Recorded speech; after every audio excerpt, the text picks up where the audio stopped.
Baik, assalamualaikum warahmatullahi wabarakatuh. Perkenalkan, kami dari kelompok 5. Di sini kami akan membuat video tentang pengembangan strategi e-commerce kepada UMKM yang kita angkat, yaitu pada UMKM keripik singkong di Putri Nabila 22. Di sini kami akan memperkenalkan nama dulu. Perkenalkan, saya Raga Akmal pribadi dengan NIM 45. Kemudian ada teman saya Ahmad Ziyaki Masyar dengan NIM 48. Kemudian ada Muhammad Yunus dengan NIM 51 dan ada Gilang Priyatama dengan NIM 23990161004. Lanjut di sini tema yang kita angkat yaitu mengapa penting bagi UMKM lokal di Kalimantan Timur untuk beralih ke platform sosial e-commerce seperti TikTok, Instagram, Facebook, atau kombinasi platform tersebut. Lalu yang kedua, proses apa saja yang diperlukan dalam digitalisasi produk UMKM lokal tersebut di platform sosial e-commerce. Kemudian yang ketiga, itu peran penting dari social messaging, khususnya WhatsApp, dalam mendukung strategi pemasaran digital produk UMKM lokal. Jadi sedikit gambaran umum pada era globalisasi ini dan perkembangan teknologi informasi yang pesat, digitalisasi telah menjadi salah satu kunci utama dalam memacu pertumbuhan dan daya saing suatu wilayah, termasuk di Kalimantan Timur.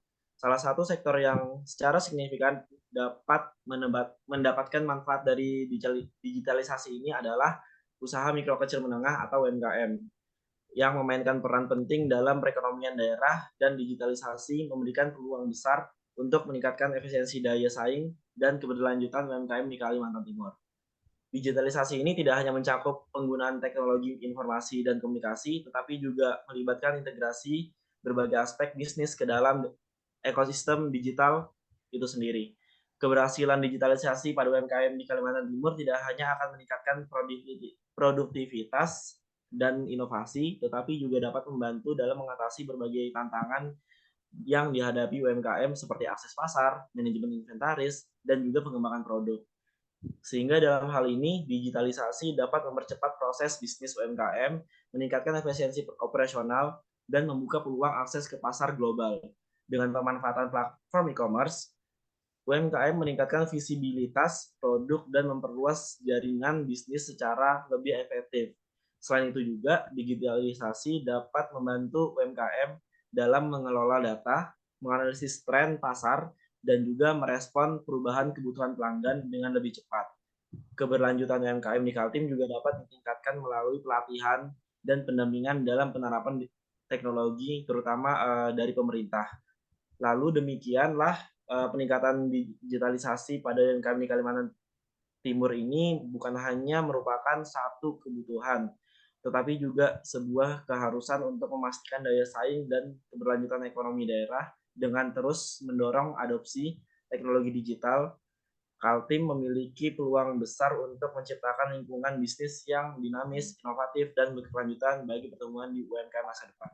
Pentingnya platform e-commerce itu yang pertama akses pasar yang luas, di mana platform e-commerce memberikan UMKM akses langsung ke pasar yang luas bahkan hingga tingkat global. Dengan menghadirkan produk atau layanan mereka secara online, UMKM dapat menjangkau pelanggan di berbagai lokasi tanpa harus memiliki toko di setiap tempat. Lalu ada peningkatan visibilitas dan promosi melalui platform e-commerce. UMKM dapat meningkatkan visibilitas produk mereka. Fitur pencarian dan kategorisasi yang canggih juga memungkinkan pelanggan menemukan produk yang mudah. Lalu ada efisiensi operasional, di mana penyelenggaraan bisnis secara online melalui platform e-commerce dapat meningkatkan efisiensi operasional. Lalu ada pembayaran online yang aman, di mana platform e-commerce umumnya menyediakan sistem pembayaran online yang paling aman dan terpercaya. Kemudian ada analisis data dan pemahaman pelanggan, di mana data yang dihasilkan dari transaksi online memberikan wawasan berharga bagi UMKM. Lalu ada pemberdayaan UMKM berskala kecil, di mana platform e-commerce ini menyediakan peluang bagi UMKM berskala kecil untuk bersaing dengan bisnis yang lebih besar. Lalu ada inovasi produk dan layanan, di mana lingkungan digital memberikan platform untuk inovasi produk dan layanan, sehingga UMKM dapat cepat merespon tren pasar dan menciptakan produk yang sesuai dengan kebutuhan pelanggan yang terus berubah. Yang terakhir ada peningkatan kepercayaan pelanggan, di mana kehadiran di platform e-commerce ini yang terkenal dan terpercaya dapat memberikan tingkat kepercayaan lebih kepada pelanggan UMKM, dapat memanfaatkan reputasi platform untuk membangun kepercayaan dan meraih keuntungan dari bisnis pelanggan tersebut. Lalu ada proses digitalisasi produk UMKM e-commerce, di mana prosesnya itu dari proses digitalisasi produk UMKM di platform e-commerce melibatkan langkah-langkah kunci untuk memastikan kelancaran operasional dan daya saing dalam pasar online. Pertama, UMKM harus mendaftar dan membuat profil bisnis yang informatif, mencakup deskripsi produk, harga, dan kebijakan pengiriman. Selanjutnya, mereka perlu mengelola katalog produk dengan mengunggah gambar berkualitas tinggi, menetapkan harga, dan memastikan stok terkini. Lalu ada konfigurasi sistem pembayaran online yang aman juga menjadi bagian integral dari proses ini. Selain itu, UMKM juga perlu memahami dan mengoptimalisasikan praktik optimasi mesin pencari untuk meningkatkan visibilitas produk, manajemen persediaan yang efisien, pengelolaan pemasaran, dan optimasi inventaris membantu mencegah masalah stok. Interaksi aktif dengan pelanggan melalui fitur komunikasi platform e-commerce menjadi kunci dalam memberikan dukungan dan membangun hubungan pelanggan yang kuat. Analisis produk, perilaku pelanggan, dan tren pasar juga memungkinkan UMKM membuat keputusan yang lebih tepat. Selain itu, keamanan data pelanggan harus diperhatikan juga sesuai kebijakan platform e-commerce yang berlaku. Lalu di sini ada social messenger yang berperan dalam strategi digitalisasi, khususnya WhatsApp, di mana di sini ada pemasaran melalui platform sosial e-commerce dan social messaging. Strategi pemasaran yang digunakan dalam mempromosikan produk UMKM lokal di Kalimantan Timur melalui TikTok, Instagram, dan WhatsApp, serta alasan pemilihan masing-masing platform atau kombinasinya. Lalu ada fitur khusus dari setiap platform untuk meningkatkan visibilitas dan penjualan produk UMKM dan bagaimana evaluasi kinerja diukur beberapa minggu proses pemasaran dan berikan contoh metrik yang relevan dan bagaimana metrik-metrik tersebut mempengaruhi keputusan strategi selanjutnya. Di sini untuk social messenger khususnya WhatsApp itu aspek peran yang dilakukan oleh WhatsApp sendiri yaitu komunikasi yang cepat dan mudah, di mana WhatsApp menyediakan saluran komunikasi instan yang cepat dan mudah digunakan. Lalu ada pemasaran dan promosi, di mana WhatsApp dapat digunakan untuk menyebarkan informasi mengenai produk atau layanan dari UMKM. Lalu ada pelayanan pelanggan yang lebih personal, di mana UMKM ini dapat melakukan pelayanan secara langsung melalui chat pribadi. Dan transaksi dan pembayaran, beberapa bisnis telah menggunakan WhatsApp untuk memfasilitasi proses transaksi dan pembayaran, pengiriman faktur, pemesanan produk, ataupun konfirmasi pembayaran dapat dilakukan melalui pesan WhatsApp yang memberikan kemudahan bagi pelanggan. Lalu kelima ada promosi produk secara interaktif, di mana promosi ini bisa dilakukan melalui chat pribadi juga ataupun grup-grup WhatsApp. Lalu ada survei dan feedback, di mana UMKM dapat menggunakan WhatsApp untuk mendapatkan feedback dari para pelanggan tersebut. Lalu pemberitahuan dan pengingat, di mana WhatsApp dapat digunakan untuk mengirimkan pemberitahuan atau pengingat pada pelanggan semacam broadcasting, misalnya mengenai promo khusus, penawaran terbatas, atau kejadian khusus yang sedang berlangsung. Yang terakhir ada pembuatan grup komunitas, di mana UMKM dapat membuat grup komunitas di WhatsApp untuk membangun komunitas pelanggan yang aktif maupun komunitas sesama UMKM tersendiri, sehingga pelanggan dapat berbagi pengalaman, memberikan rekomendasi, ataupun bertanya kepada UMKM secara langsung. Next.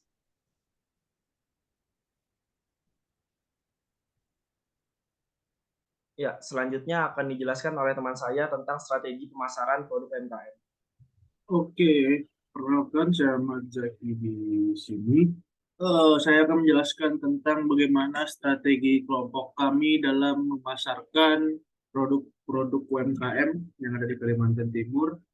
Pertama-tama Kami menggunakan dua aplikasi yaitu TikTok dan WhatsApp. TikTok sebagai media promosi dan WhatsApp sebagai media yang lebih intim antara customer dan admin seperti itu. Nah, seperti yang kita tahu ini TikTok merupakan sosial media yang banyak digunakan ya. Kaula-kaula muda, mungkin dari generasi milenial ya mungkin ya dari milenial, lalu di generasi Z atau Gen Z. Nah, kenapa banyak digunakan karena TikTok ini merupakan aplikasi yang sangat efektif untuk meningkatkan promosi-promosi penjualan mulai dari segi UMKM atau segi produk yang istilahnya sudah mempunyai nama atau besar. Nah, dengan adanya fitur FYP for your page, konten yang kita unggah itu dapat mengudara dan tersampaikan kepada audiensi-audiensi pengguna dan kita juga mendapatkan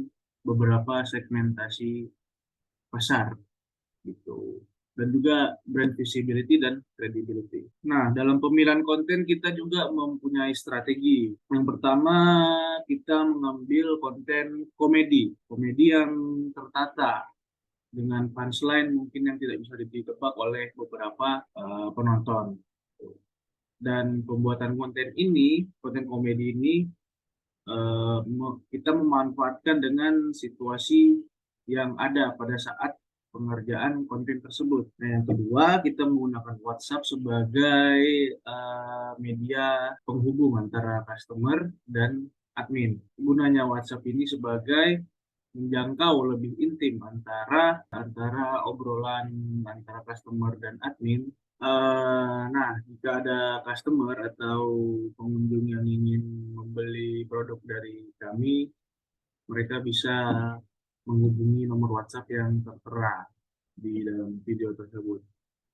Nah, WhatsApp ini juga sebenarnya nggak cuma sebagai media yang secara intim. Di WhatsApp juga mempunyai fitur story. Nah, dengan itu kita bisa istilahnya mempromosikan produk-produk kita di story tersebut. Ada juga yang namanya fitur khusus. Dalam penggunaan ini kita hanya cuma menggunakan hashtag. Nah, hashtag itu yang bisa memungkinkan kami untuk meningkatkan audiensi kepada pengguna-pengguna TikTok yang lain. Oke, segitu saja. Lanjut. Baik, selanjutnya di sini saya melanjutkan pada poin ketiga, yaitu tentang bagaimana evaluasi kinerja atau KPI diukur selama beberapa minggu proses pemasaran. Berikan contoh metrik yang relevan dan bagaimana metrik-metrik tersebut mempengaruhi keputusan strategis selanjutnya. Oke, lanjut. Nah, di sini yang pertama itu ada metrik evaluasi kinerja. Nah, jadi dari metrik ini manfaatnya kita menggunakan social commerce TikTok ini kita bisa mengetahui metrik evaluasi kinerja dari konten promosi yang sudah kita buat. Nah, jadi berdasarkan konten yang sudah kelompok kami buat, konten kami itu pada segmentasi gender itu 85% itu merupakan perempuan. 11% pria dan 4% lainnya itu tidak mencantumkan jenis kelamin mereka pada pengguna TikToknya. Kemudian pada segmentasi usia, pada usia 18 sampai 24 sebesar 60%, 25 sampai 34 sebesar 25%, 35 sampai 44 sebesar 8%, 45 sampai 54 sebesar 3%, dan 55 tahun ke atas sebesar 4%. Dan kemudian di sini kita juga bisa mengetahui engagement dari video yang sudah kita unggah. Nah, jadi di sini engagementnya mulai menurun pada detik ke-2 hingga ke-8. Dan selanjutnya pada sumber lalu lintas, konten yang sudah kami buat itu berdasarkan pengguna-pengguna TikTok itu banyak muncul di FYP mereka, yaitu di sumber lalu lintas untukmu, yang dimana angkanya sebesar 94,6%, melalui profil pribadi sebesar 4,5%, pada fitur pencarian kurang dari 1%, dan fitur lainnya kurang dari 1%.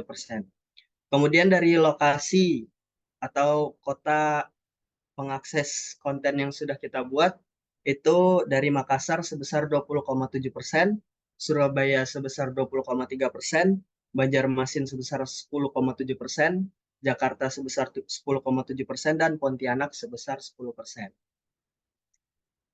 Oke, lanjut. Nah, kemudian di sini ada metrik jangkauan atau reach. Nah, jadi metrik jangkauan ini meliputi seberapa banyak orang yang melihat video atau konten promosi yang sudah kita buat. Nah, semakin besar jangkauannya, maka semakin besar potensi bagi audiens untuk membeli produk keripik singkong yang kami promosikan. Nah, berdasarkan metrik jangkauan ini pada konten pertama, total penonton ada 8, konten kedua ada 11, ketiga ada 8, keempat ada 8, kelima ada 9, 7 ada 8, konten ke-8 ada 11 penonton, dan konten yang ke-8 ada 512 penonton. Nah, berdasarkan hasil matriks tersebut, di sini kami membuat strategi ke depannya untuk dapat membuat caption yang lebih menarik untuk audiens dengan penggunaan hashtag yang populer dan mengoptimalkan waktu publikasi konten agar ke depannya kami dapat menjangkau audiens yang lebih banyak yang harapannya dapat mempengaruhi tingkat penjualan yang kami promosikan. Oke, selanjutnya di sini ada engagement rate. Nah, jadi engagement rate ini berkaitan dengan jumlah like, komentar, dan share yang dihasilkan pada konten yang sudah kami buat. Nah, berdasarkan metrik ini, pada konten pertama didapatkan 2 like, 0 komen, dan 0 bagikan. Pada konten kedua, 3 like, 0 komentar, dan 0 bagikan. Konten ketiga, 2 like, 0 komentar, dan 0 bagikan. Konten keempat, 2 like, 0 komentar, dan 0 bagikan. Konten kelima, 3 like, 0 komentar, dan 0 bagikan. Konten keenam, 3 like, 0 komentar, 0 bagikan. Konten ketujuh, 3 like, 0 komentar, 0 bagikan. Dan pada konten ke-8, 5 like, 0 komentar, dan 0 bagikan. Nah, berdasarkan hasil tersebut, di sini kami membuat keputusan strategis untuk kedepannya dapat lebih memperhatikan balik lagi ke penyajian caption yang lebih menarik agar konten ini dapat melakukan interaksi dengan pengguna TikTok agar dapat meningkatkan engagement rate pada konten-konten yang akan kami buat ke depannya. Baik, selanjutnya di sini ada dari segi tingkat retensi. Nah, jadi tingkat retensi ini berisikan seberapa banyak orang yang menonton video atau konten-konten yang sudah kita buat dari awal sampai akhir. Nah, jadi pada konten pertama ini engagement penonton menonton dari awal sampai akhir itu sebanyak 0%, tidak ada sama sekali. Kemudian pada konten kedua sebesar 25%, dari total view, konten ketiga sebesar 11%, konten keempat 0%, konten kelima ada 22%, konten keenam ada 3%, konten ketujuh ada 8%, dan konten ke-8 ada 11%.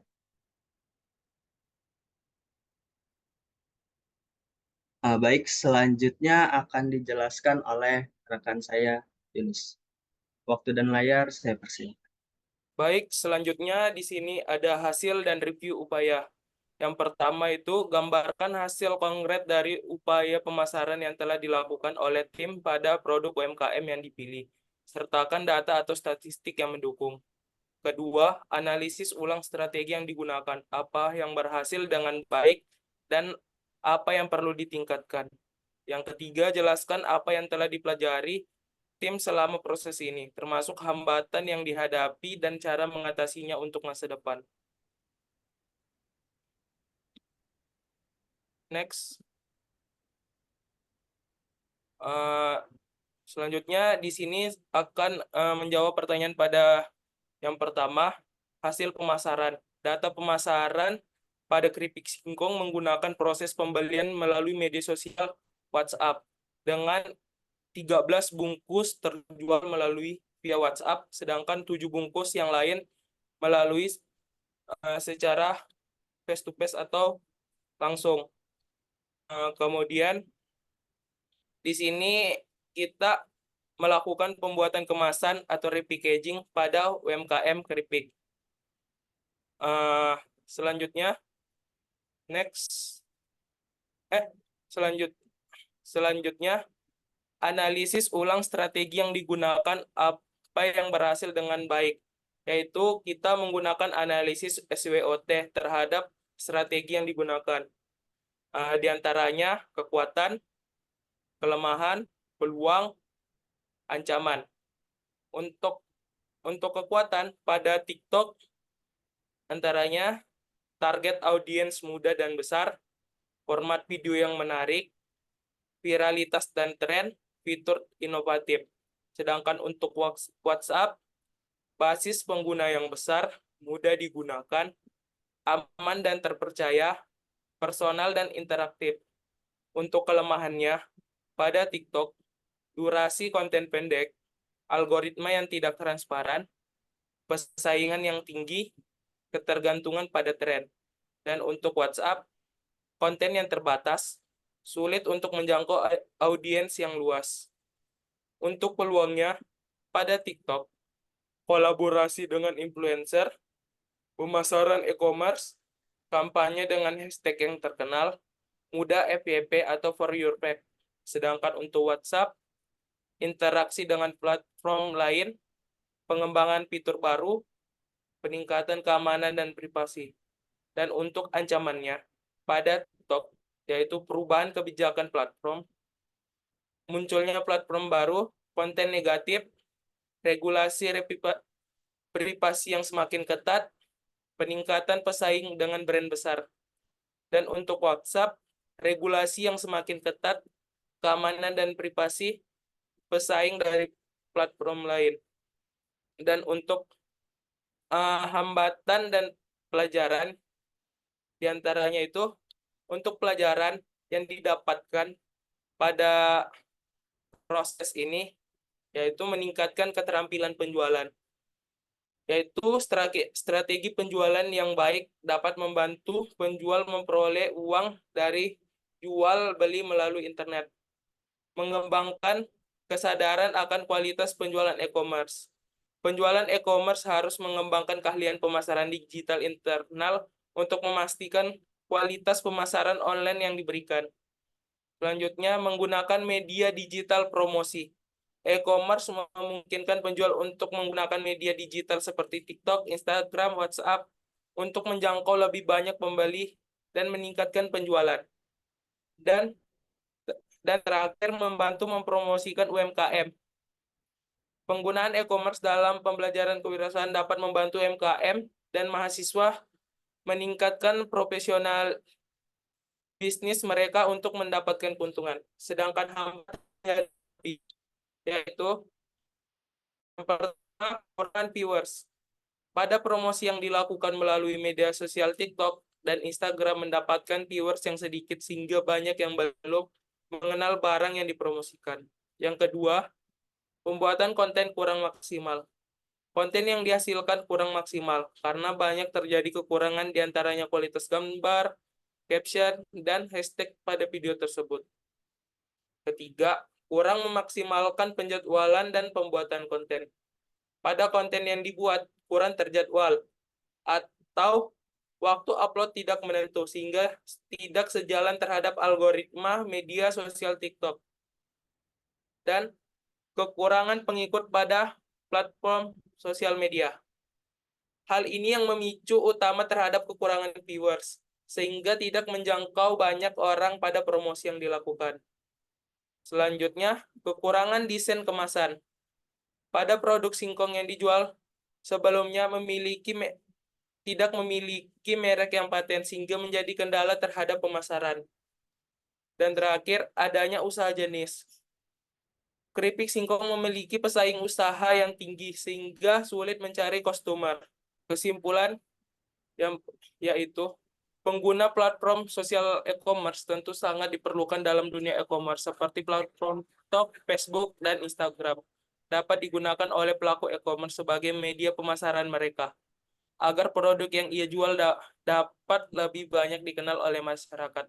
Tentu penggunaan platform tersebut memerlukan banyak hal yang harus dipertimbangkan seperti pembuatan konten dengan ide yang menarik, pembuatan konten berdasarkan tren, serta penyajian visualisasi yang dapat memanjakan mata pengguna agar dapat meningkatkan tingkat interaksi dengan pengguna yang bertujuan untuk meningkatkan tingkat penjualan produksi. Dalam menyajikan suatu video pemasaran, terutama pada produk makanan, sangat dianjurkan untuk menyajikan produk tersebut secara menarik agar dapat meningkatkan selera pengguna saat menonton konten pemasaran tersebut. Pada pemanfaatan platform e-commerce, kita harus siap melayani konsumen secara baik, ramah, dan terbuka agar konsumen nyaman dengan pelayanan yang kita berikan. Pada sarannya, dalam proses pemasaran, UMKM sebaiknya dapat menggunakan platform sosial e-commerce yang lebih beragam seperti Instagram, Facebook, dan sejenisnya. Jangan hanya terpaku pada TikTok dalam proses pemasaran, karena tujuan utamanya adalah untuk mengenalkan produk UMKM lokal di kalangan pengguna internet. Tentunya semakin banyak penggunaan platform akan semakin baik perkembangan apabila dilaksanakan secara tepat. Pada proses pemasaran produk melalui pembuatan konten, dipastikan melakukan penjadwalan dan persiapan yang matang agar sosial media UMKM dapat terkelola dan dapat berkembang dengan baik. Next, terima kasih.